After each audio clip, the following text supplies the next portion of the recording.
Okay.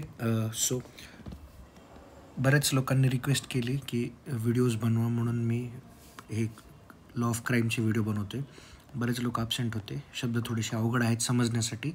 So will make it very easy. आपण important क्वेश्चन्सच करूयात. पहिले मी 2 मिनटामध्ये समजून सांगतो. टाईप्स काय आहेत भारतीय न्यायसंहिता. आपण बी एन एस बघतो. Actually subject is B N S. Okay.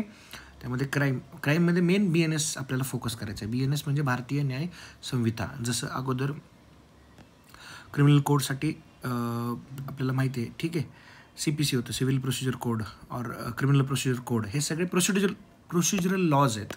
लक्षात ठेवायचे 2 प्रकारचे लॉज आहेत. ठीक आहे, 2 प्रकारचे लॉज असतात. एक म्हणजे कुठले, एक असतात सबस्टेंटिव्ह लॉज. ठीक आहे, सबस्टेंटिव्ह लॉज. आणि दुसरे कुठले असतात, प्रोसिजरल लॉज. सबस्टेंटिव्ह लॉज म्हणजे काय, आता से फॉर एक्झाम्पल ज्यामध्ये आपल्याला सर्व गोष्टी मांडलेल्या आहेत, ॲक्च्युअल राईट्स, ड्युटीज, ऑब्लिगेशन्स मांडलेले आहेत, बरोबर ना. तुम्हाला एक्झाम्पलवरनं समजेल इथं. Say for example criminal law, contract law, family law, marriage law, property law याच्याशी रिलेटेड कोडिफाईड इन्फॉर्मेशन आहे.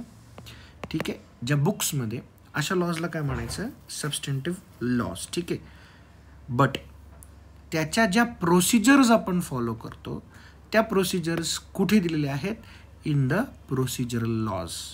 Like say for example CPC असेल किंवा CRPC असेल, criminal procedure code, Indian evidence act असेल. ठीक आहे, यामध्ये काय म्हणलेलं आहे, it provides mechanism to enforce that substantive laws. म्हणजे वर लॉ बनवलेले आहेत आणि ते लॉज कसे अप्लाय करायचे हे प्रोसिजरल लॉ सांगतात. ठीक आहे. सो आता से फॉर एक्झाम्पल एक सेक्शन असा होता IPCमध्ये, जुनं जे होतं ते IPC होतं बरं का, इंडियन पिनल कोड. आणि आता जे आहे ते BNS आहे. हे लक्षात ठेवतो. आपल्याला कन्फ्युजन इथं काय आहे, IPC आणि BNS दोन्ही लक्षात ठेवायचे आहेत. ठीक आहे. सो नोट्समध्ये फक्त तुम्हाला BNSचंच रेफरन्स दिसेल. IPC मी तुम्हाला सांगेल वेळोवेळी कुठल्या गोष्टी काय आहे. ठीक आहे.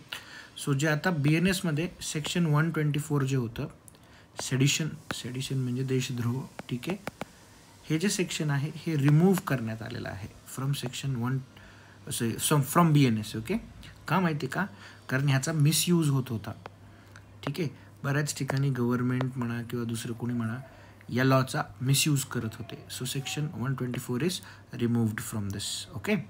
आता तसेच 2 प्रकारचे लॉज असतात, एक रेट्रोस्पेक्टिव्ह लॉज आणि एक प्रोस्पेक्टिव्ह लॉज. खूप सोपं आहे. जर एखादी घटना, इव्हेंट और ॲक्शन और राईट होण्या अगोदर जर लॉ इनॅक्ट झाला असेल तर त्याला म्हणायचं रेट्रोस्पेक्टिव्ह लॉस. आणि ती घटना झाल्यानंतर जर झाला असेल तर त्याला काय म्हणणार आपण, prospective laws. Okay.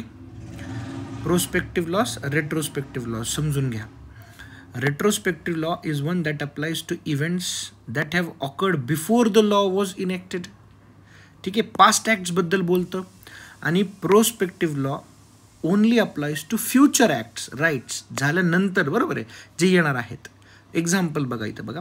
If a parliament passes a law in 2025 saying that tax will be taken from 2000, म्हणजे 2025मध्ये 2023 पासून 2023 पासून टॅक्स घेणार आहेत, अगोदरच्या घडलेल्या घटना, बरोबर आहे ना.